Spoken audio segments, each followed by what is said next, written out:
Tu vas ouvrir ta Bible dans Matthieu verset 1 à 6. Nous parlons de devenir un témoin. Alléluia. Amen. Et par la grâce de Dieu, nous avons défini ce qu'est un témoin. On a dit le témoin, c'est quelqu'un qui a vécu une expérience. Il a vu ou entendu quelque chose. Et ce qu'il a vu, ce qu'il a entendu, il partage avec ceux qui n'ont pas vu. Il partage avec ceux qui n'ont pas entendu. Donc, le témoin est un point de relais entre une personne, une situation vécue, et ceux qui n'ont pas été, du moins ceux qui n'ont pas vécu la chose.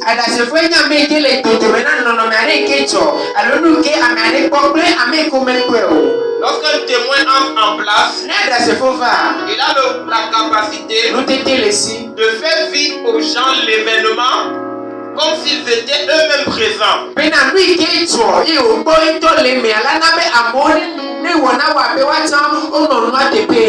c'est ainsi que la Bible parle des témoins fidèles. Les personnes au travers desquelles on peut voir de façon claire et de façon précise l'objet en fait de leur témoignage.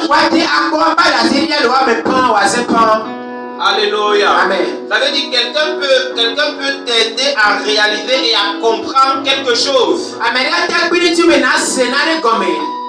Alléluia. Amen. Le témoin est également quelqu'un qui met en lumière une vérité.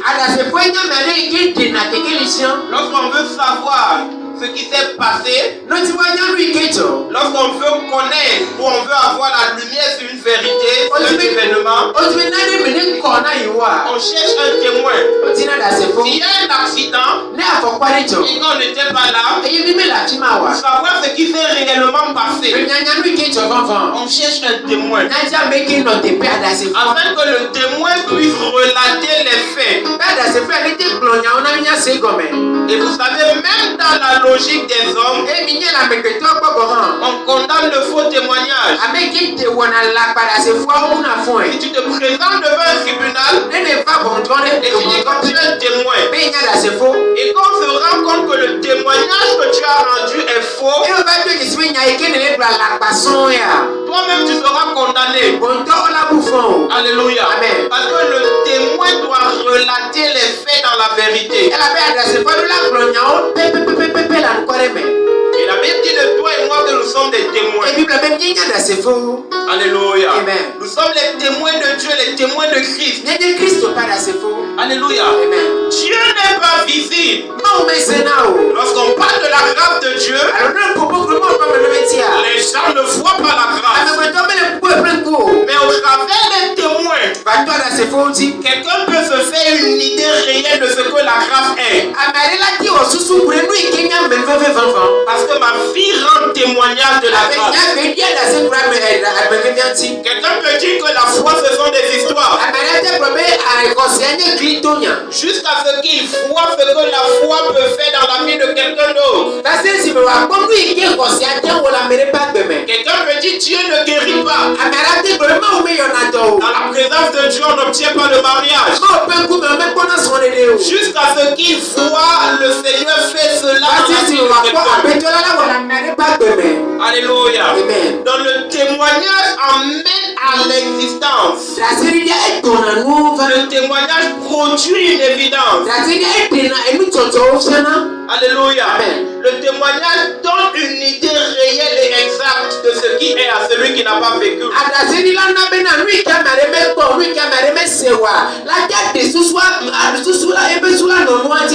Est-ce que je parle à quelqu'un? Tu sais, si toi et moi nous croyons en Jésus aujourd'hui, c'est parce qu'il y a eu des témoins.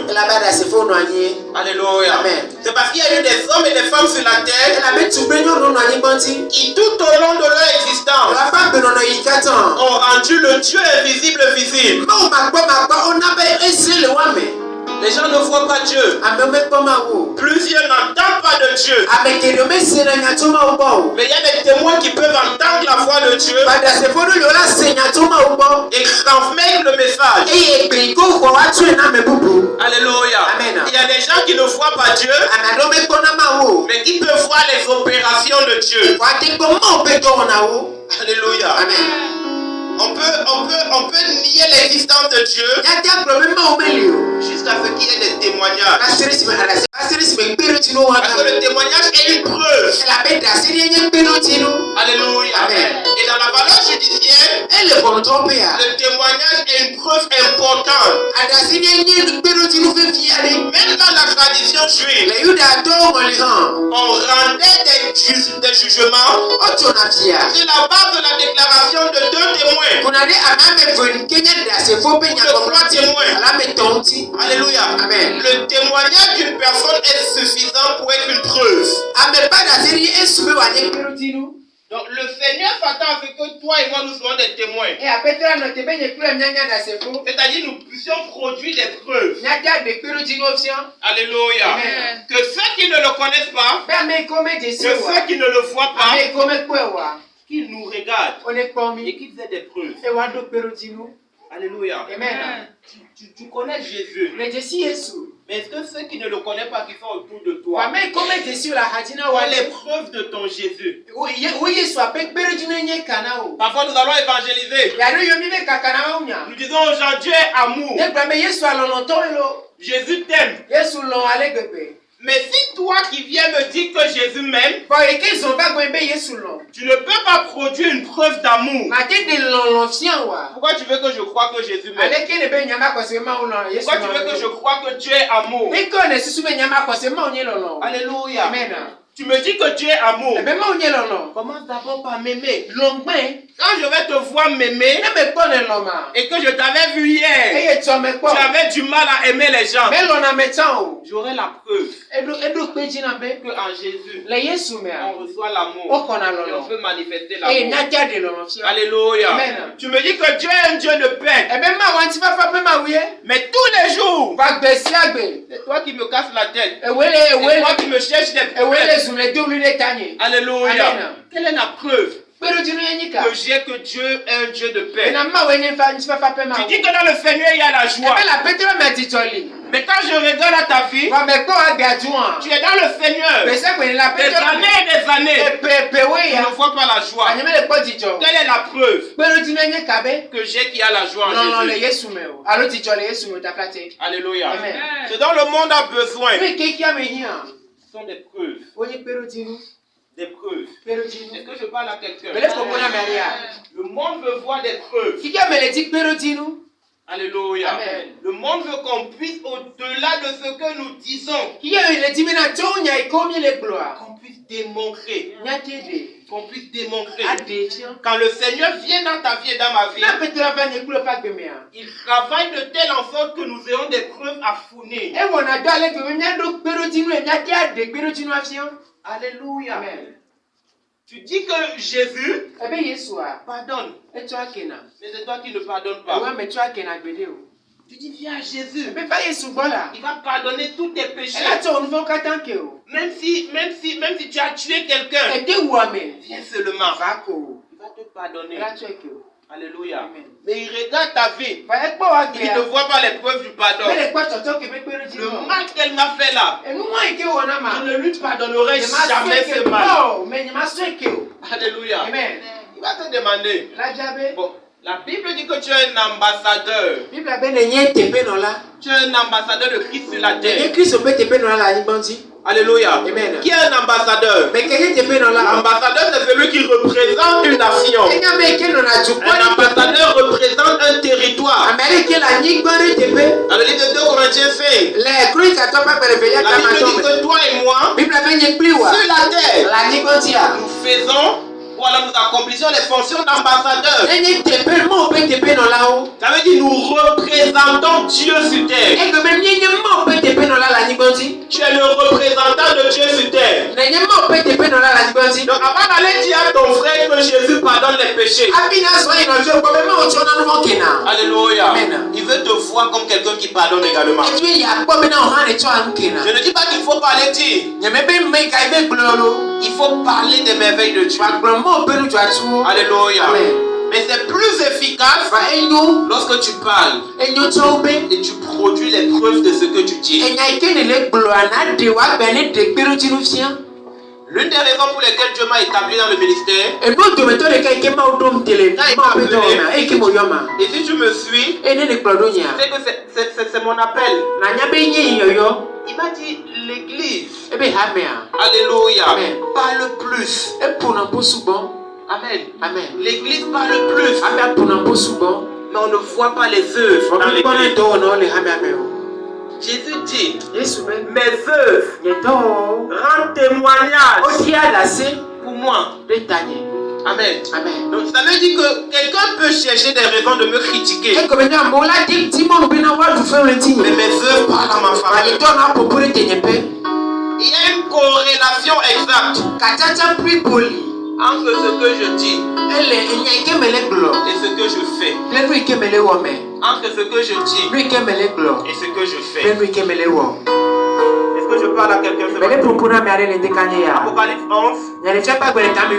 Dans un monde où les ténèbres prennent le dessus, la réponse de Dieu, c'est d'envoyer des témoins.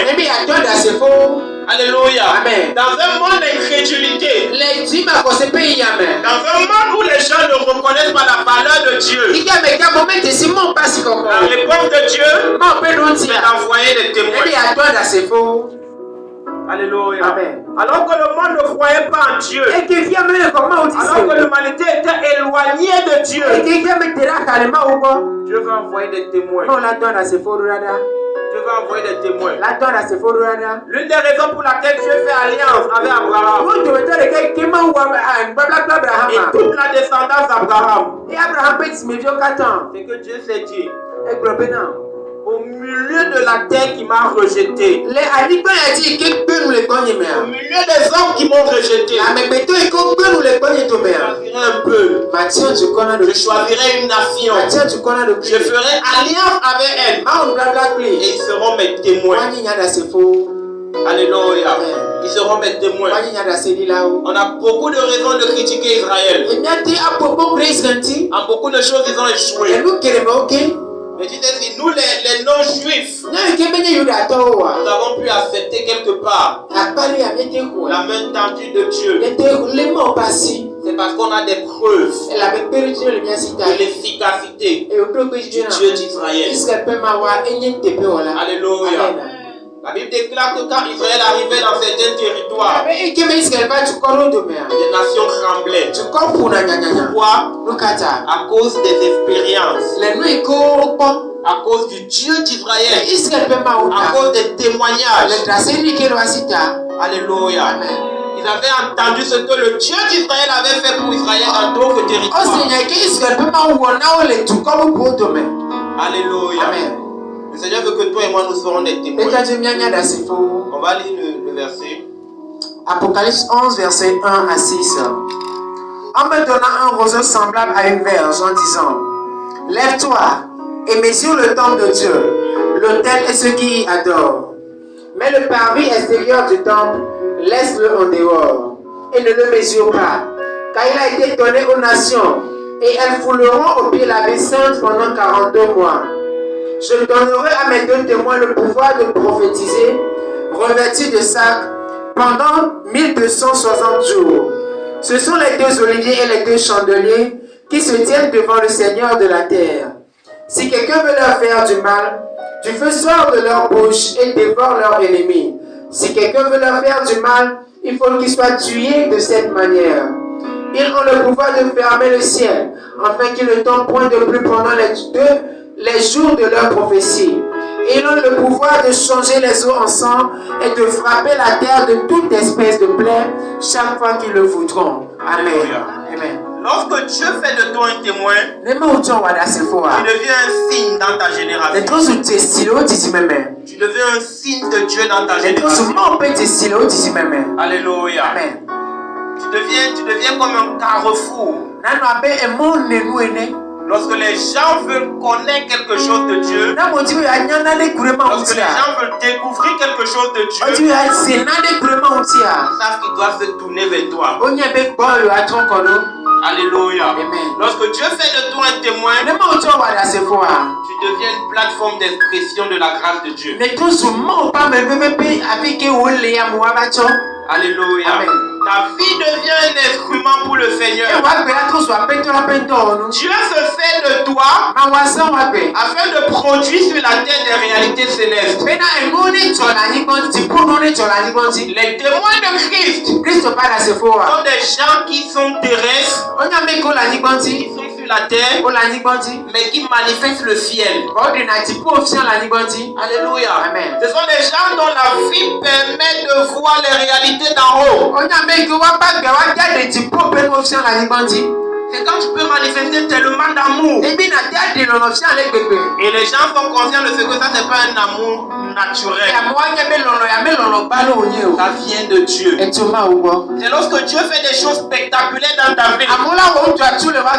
Et tout le monde sait que ce n'est pas terrestre.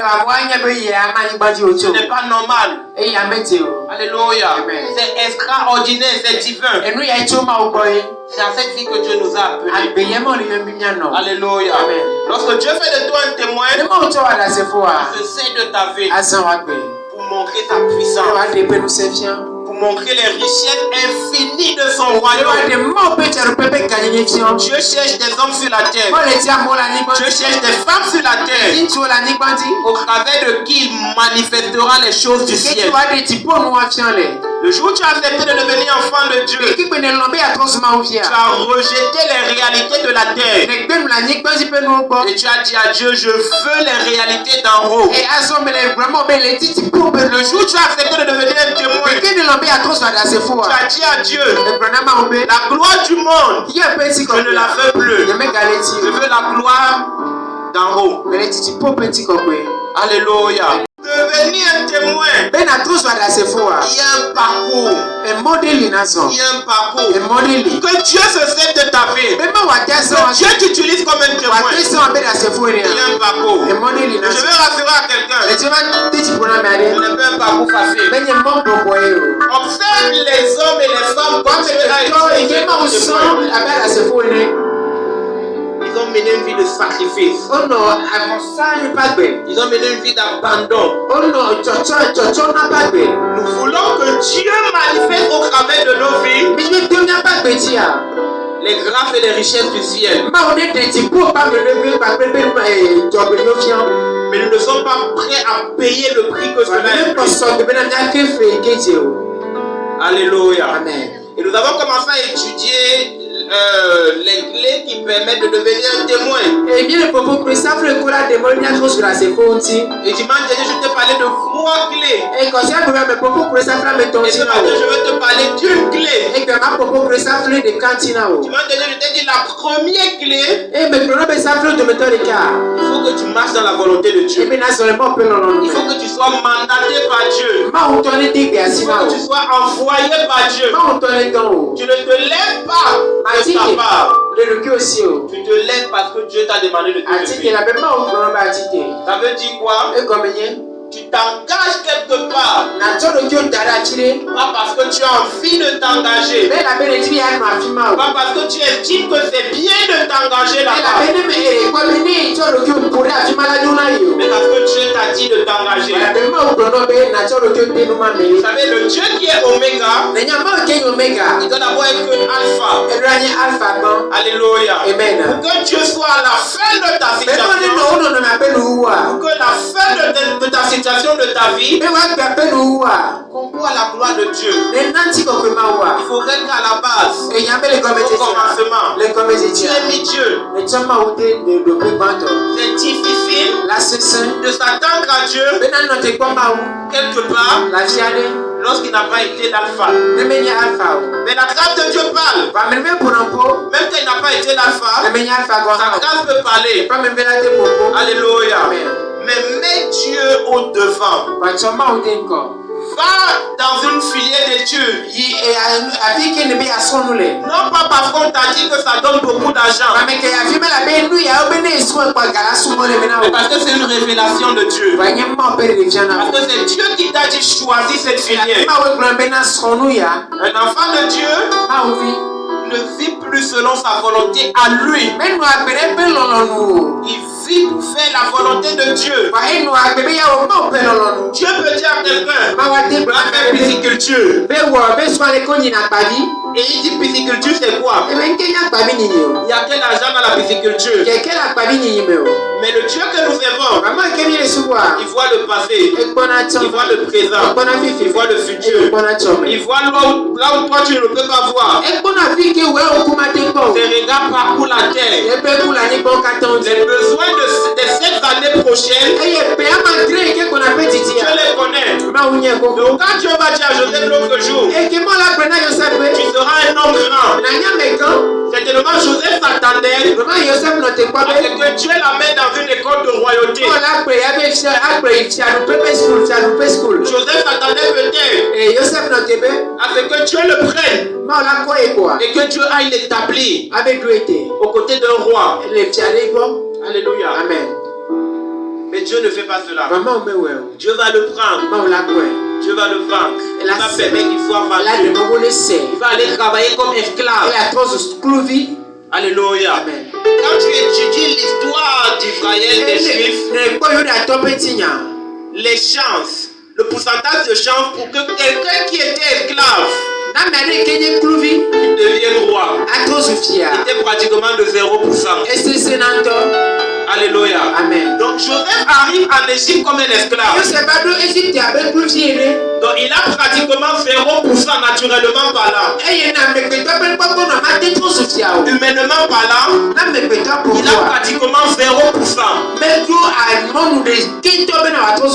De chance de voir la prophétie de Dieu sur sa vie se réaliser. Donc si Joseph ne fait pas attention, il risque de croire que Dieu est menteur. Il risque de croire que sa famille avait raison. Il risque de croire que son père avait raison. Parce que son père avait considéré que c'est une folie. Alléluia. Dans la maison de Potiphar, il risque de se dire, Dieu m'avait dit, je serai la tête de ma famille. Mais me voici, je suis devenu le dernier. Je suis esclave. Dieu ne s'arrête pas là. Dieu empire encore la situation. Parce que l'esclave est mieux. Au moins il peut manger les restes de la table du roi. Et les mets qui sont sur la table du roi sont des mets délicieux. Donc l'esclave est un peu mieux. Dieu va venir lui dire, le minimum de confort que tu as, je te prive de ce confort. Et Dieu va l'envoyer en prison. Donc, tu ne t'es pas arrêté à me mentir. Mais la même ma condition, tu empiles encore. Alléluia. Amen. S'il ne fait pas attention, il risque de se dire, si je savais, je couchais avec la femme de Potiphar.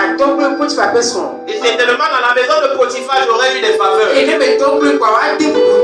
Mais Joseph connaît la volonté de Dieu. Est-ce que je parle à quelqu'un?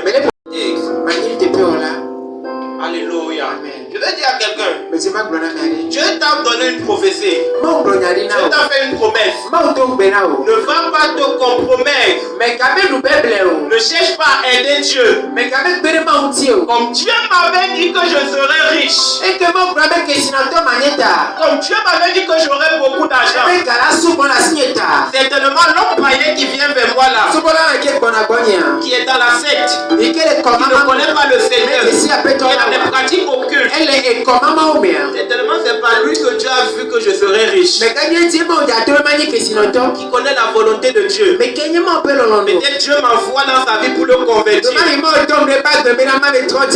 Je risque d'être celle qui sera convertie. Alléluia. Amen. Ne cherchons pas à aider Dieu. Dieu m'a dit je serai un grand homme. Professionnellement parlant, politiquement parlant, je serai influent dans la nation. Mais il est en train de freiner. Ça fait 10 années qu'il m'a donné la prophétie. Et puis très souvent, le diable va envoyer des gens sur ton chemin. Ils vont commencer à te dire, Depuis que tu dis que Dieu t'a dit qu'il fera, tes petits frères sont venus.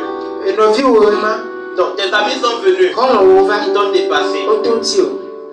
Tes petits frères sont venus. Ils t'ont dépassé. Et tu continues d'attendre Dieu qui a dit qu'il fera. Et il commence à te présenter des voies parallèles. Alléluia. Amen.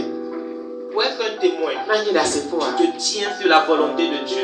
Tu t'engages quelque part. Tu prends la décision de faire quelque chose. Tu prends la décision d'aller quelque part. Parce que Dieu t'a dit pas. Même s'il y a le feu, même si ça brûle, alléluia, tu acceptes de rester au milieu du feu. Parce que c'est là où Dieu t'a dit, tiens-toi. Parce que si tu quittes de là où Dieu t'a demandé d'aide, la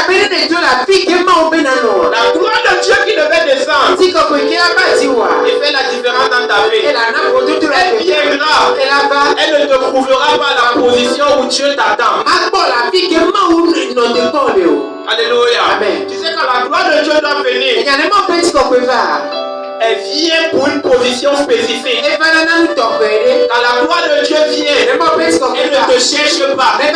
Jésus va dire aux disciples, restez dans la chambre haute, ne bougez pas. Même si vous entendez que les gens sont en train de mourir, alléluia, dans les autres congrès, restez dans la chambre haute. Parce qu'il y a quelque chose qui doit venir. Maintenant, s'ils attendent, ils ne voient pas. Ils ne plus compris dans la chambre haute. On n'a plus les forces. C'est où? Alléluia. Et qui se disent, aidons un peu Dieu. Sortons un peu. Allons un peu voir si dehors il y a une manifestation. Le Saint-Esprit viendra. La gloire de Dieu descendra. Ils ne seront pas à leur position. Alléluia. Dieu dit à Abraham, je ferai de toi le père d'une multitude. Il fait une promesse à Abraham. Abraham a 0%. Le pourcentage de stérilité d'Abraham est 100%.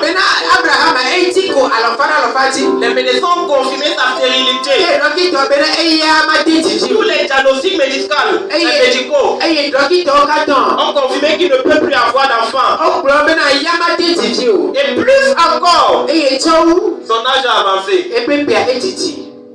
Rien à faire. Alléluia. Amen.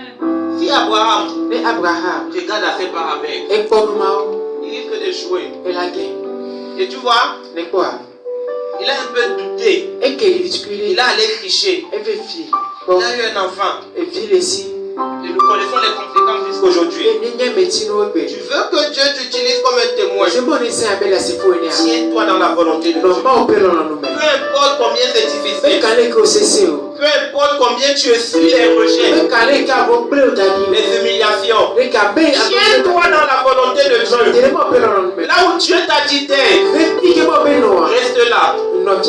Alléluia. Amen. Même si on te prend, on te met en prison. Et que c'est là où Dieu t'a dit d'être, ne bouge pas. Même si toute ta famille te tourne le dos, et que Dieu t'a dit d'être là, sois là. Parce que là où Dieu te demandait, c'est là où sa gloire va venir te trouver. Est-ce que je parle à quelqu'un? Après elle naît de nouveau. Devenir un témoin. Se tenir fidèlement et fermement dans la volonté de Dieu. Dans le lieu où Dieu nous a demandé de nous tenir. Alléluia. On a dit la deuxième étape. Le témoin. Il ne vient pas juste de la part de Dieu. Il est revêtu de sac. Je t'ai dit le sac c'est un vêtement. Mais c'est pas un vêtement de joie. C'est un vêtement de deuil. Alléluia. D'ailleurs quand tu lis cette version, d'autres versions te disent que les deux témoins viendront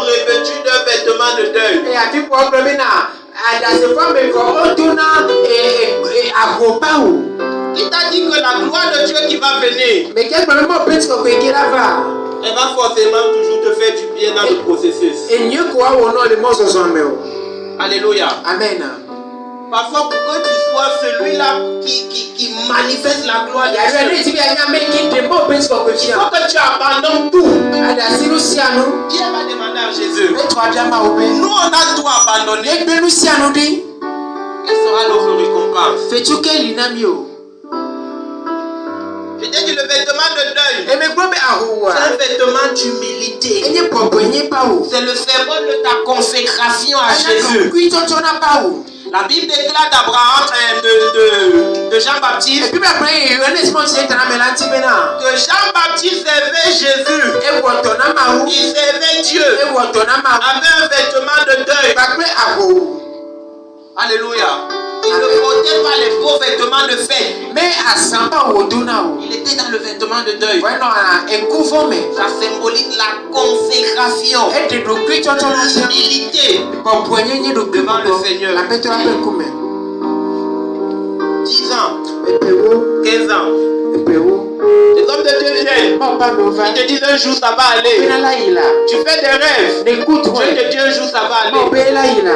Mais ça s'empire. Ça se dégrade. Ne sois pas dans une attitude de critiquer Dieu. Ne laisse pas l'orgueil entrer dans ton cœur. Et tu dis à Dieu, cette année, si tu ne le fais pas, moi et moi c'est fini. Dieu résiste les orgueilleux. Alléluia. Amen. Sois consacré. Dans la présence de Dieu. Et Dieu te visitera. Il résiste les orgueilleux. Il élève les uns. David croit qu'il soit roi. À des moments spécifiques, il déchire ses vêtements. Il porte des vêtements de deuil. Et il pleure devant Dieu. Est-ce que je parle à quelqu'un? Il pleure devant Dieu. Quand tout va mal, enlève la joie s'il faut. Va devant Dieu. Comme Anne a fait. Pleure devant Dieu. Supplie Dieu. Implore Dieu. Mais ne juge pas Dieu. Ne condamne pas Dieu. Est-ce que je parle à quelqu'un? Le vêtement de deuil, c'était le vêtement au travers duquel on exprime la douleur. Quand en Israël, non pas en Israël, quand Esther, dans le livre d'Esther, dans le territoire de Sus, le roi va dire, maintenant, tout ce peuple-là, on va les exterminer. Adoché va dire, hey, sans enlever ses vêtements, il va décréter 3 jours de deuil. Il va pleurer. Il va dire, je non. Pour exprimer devant Dieu notre désarroi. Est-ce que je parle à quelqu'un? Tu t'attends à Dieu. Ça ne sera pas toujours facile. Il y aura des moments où tu auras envie d'abandonner. Il y aura des moments où tu n'auras plus la force de continuer. Il y aura des moments où tout sera contre toi. La bonne attitude. Sois humble devant le Seigneur. La bonne attitude. Sois humble devant le Seigneur. Et continue d'attendre. Alléluia. Amen.